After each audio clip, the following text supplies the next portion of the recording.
Hello and welcome to Around the Wickets. We are on ThePapare.com. We are so pleased to come back to you with another episode of Around the Wickets, where lots of cricket has been happening.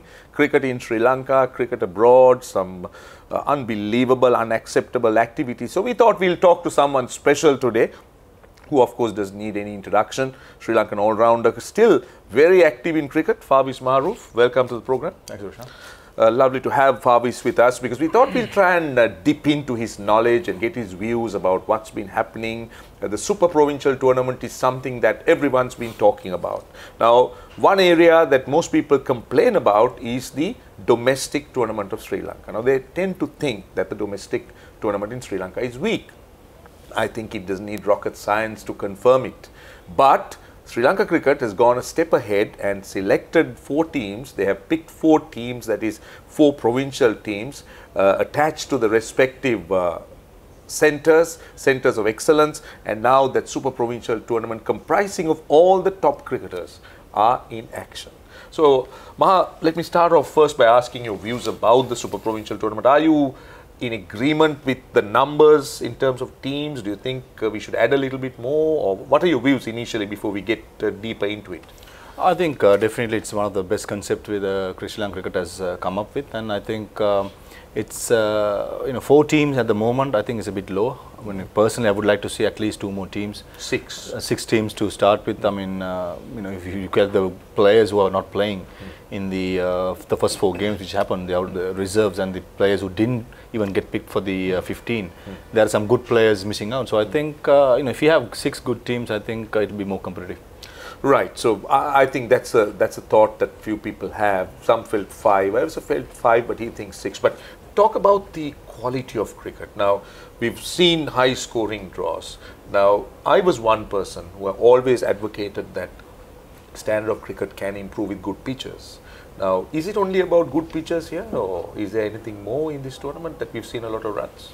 I think personally, what I feel like, especially with the weather, being so humid, hot and humid, I mean, wickets tend to get pretty much flat, even though you leave grass, especially in Hambantota, the first game, goal against Colombo, especially, first hour, did a bit, and, goal lost 3 wickets, and after that, the wickets just flattened out, and you saw big scorings, big scores scored in there. So I think, standards has been good, and it can be improved, and, if you look at the number of scores, the high scores which we saw, and it's quite rare in Sri Lanka when it comes to domestic cricket. You don't get a result playing for 4 days. So that's exactly what happened in the first 2 games. No, one other thing I want to ask you is, sometimes people tend to think that when you have batsmen scoring a lot of runs, that it could be a little bit lopsided. Now, in the last, or I should say in the first round, we've had many hundreds. We had a double 100 from Roshan Silva, getting to his best ever first class score. Then hundreds from Ashan Priyanjan, Sachitra Sena Nayaka, Niroshan Dikwell, Mahela Udawat, almost twin hundreds. Again, Lahiru Thirimana, then Sadira Samaravikrama, Lahiru Milanta getting some runs. What is your opinion? Now, let's talk of Roshan Silva. Now, Roshan Silva is a player, lots of people have spoken very highly. They thought that he was hard done by, but he's now in the side. In his short career, he's showing us a glimpse of what possibly Sri Lanka missed. So what is your opinion? Let's start with Roshan Silva. You think he's kind of confirming his class here? I mean, he's been a shining light for the last 6-7 years in my eyes, because I've played against him a lot, and he's a guy who he puts a value in his wicket for his wicket. I mean, he never gives his wicket for free, because personally I have had experience playing for NCC, bowling at him and being in the field when he's batting, and he's someone that know how to score big hundreds, big runs. That's what exactly we saw in the last game. And I mean, personally, I would have loved to see him making a test debut much longer, but still not late. I mean, he's just early 30s. I think he still has a big role. 29, so he has a big role to play for Sri Lanka cricket, especially when it comes to test cricket.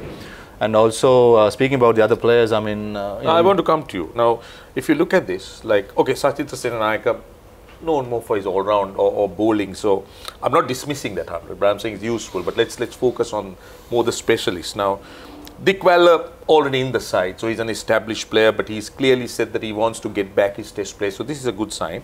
But talk of Ashan Priyanjan, Mahela Udawat and Lahiru Thirimana. What does this tell you, these 300s? Do you think they're still seriously in contention of a place? Let's say Ashan Priyanjan, Udavatta, Tirumana, I think was quite close, but let's kind of sum it up with 3 players that we're talking about. I think Tirumana is pretty much almost there. I mean, he's just can't get a place because the batsmen who are in the squad are performing well. So it's a matter of time for Tirumana, because we know how good a player he is when he's scoring runs.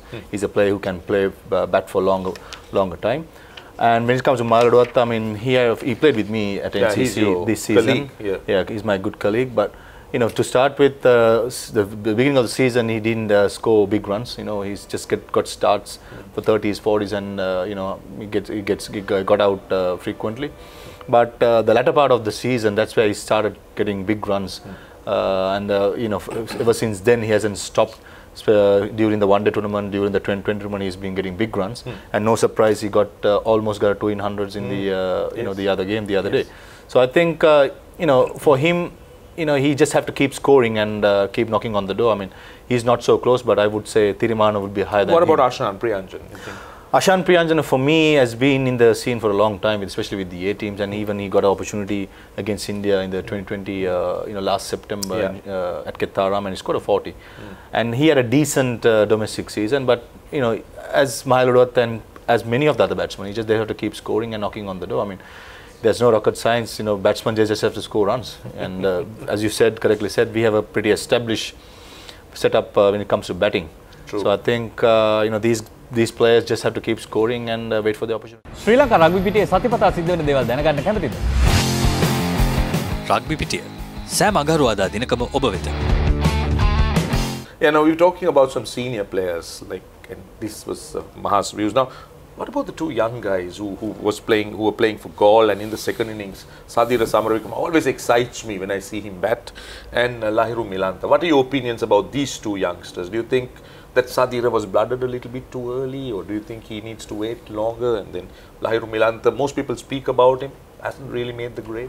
I think Sadira Samaravikram, when it comes to domestic, also Lahiru Milantha, I mean, those 2 players are quite, how do you say, the Promising? dominant players. Good. I mean, promising. I would say more than promising. I mean, they're dominant players. I mean, once they get going, pretty hard to stop.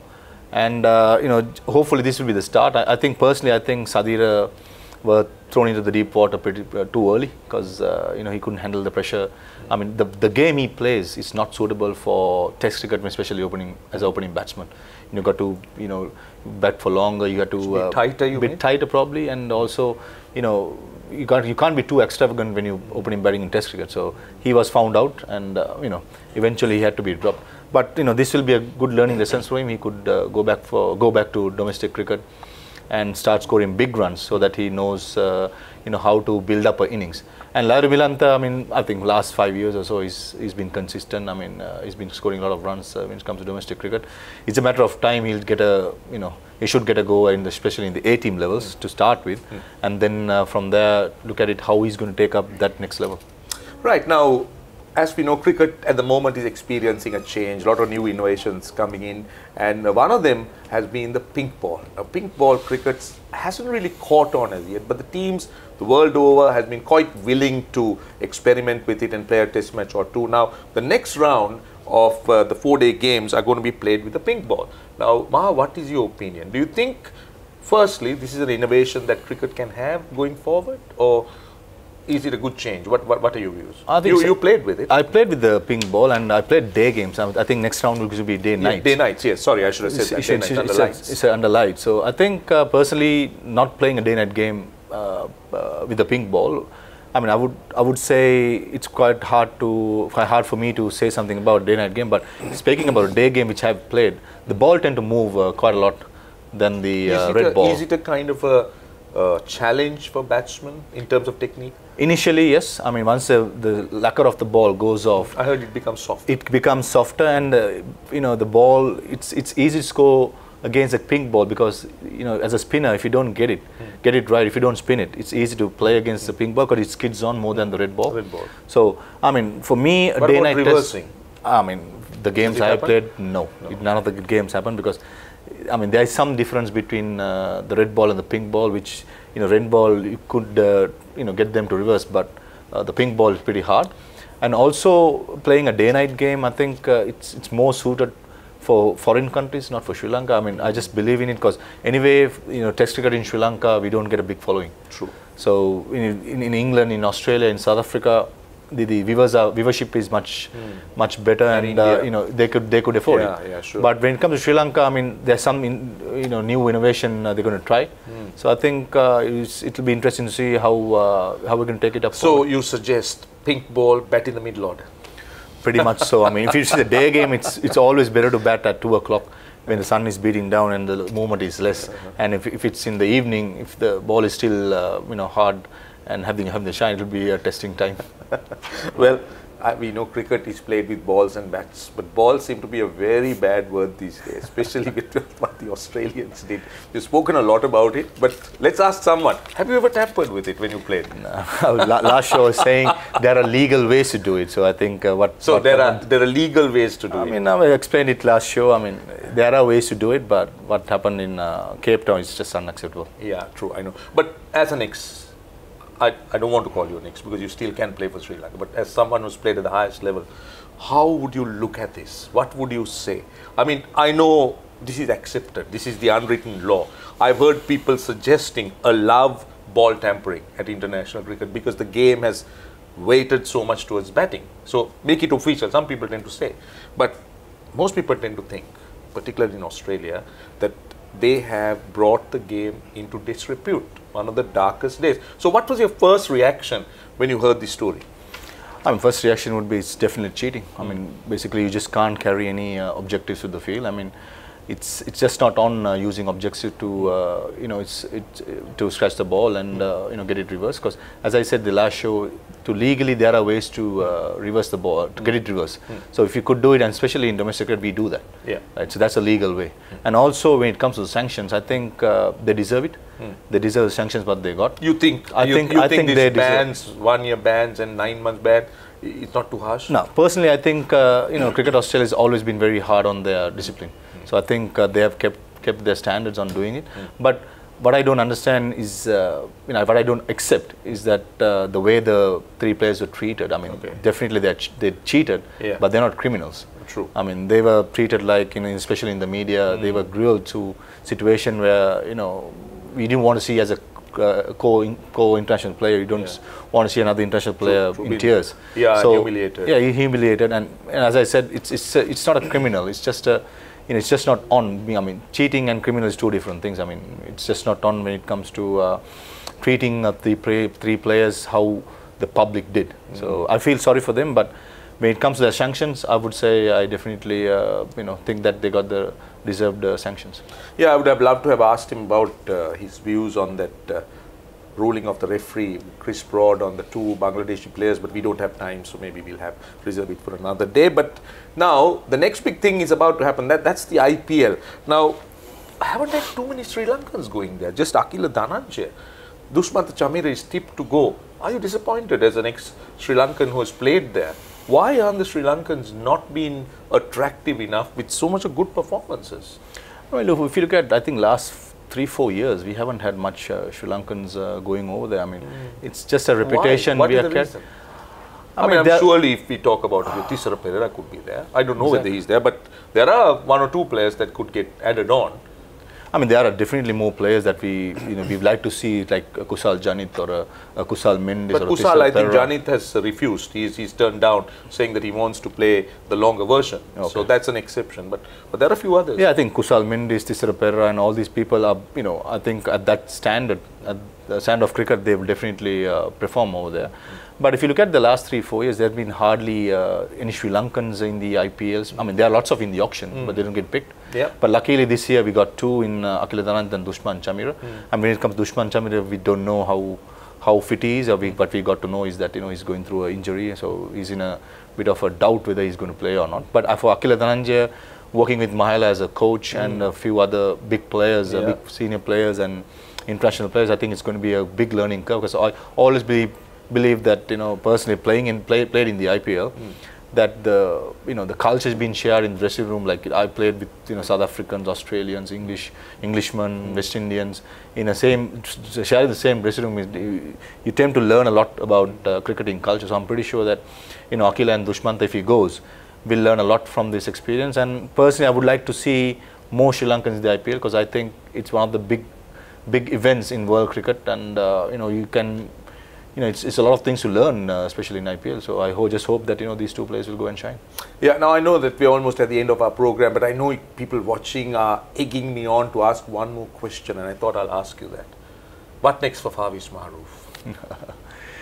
For the moment, I'm not playing the domestic provincial 4-day tournament because I'm nursing an injury, so it'll take a while to get myself right again, to go again. So I think I'll have about 2 to 2.5 months out to get myself recovered, and after that my next aim would be to play mercantile cricket. Of course, I've been playing for Mercantile MAs Unicilla for the last 12 years. We've heard a little bird whisper that he wants to ply another trade in cricket. You like to expand a little bit on it, your thought? It's pretty too early to comment on it, or give you an idea about it. Give them a teaser. Okay, teaser would be I will play 1 more year of domestic and see how I go, and hopefully take my next level. Don a different type of attire. I think for the moment I'm happy being expert for ThePapare.com, and let's see. I mean, I'm taking how it comes. I mean, nothing rushing, nothing. So let's see how it goes. But I'm still fit enough to play whatever league I have to.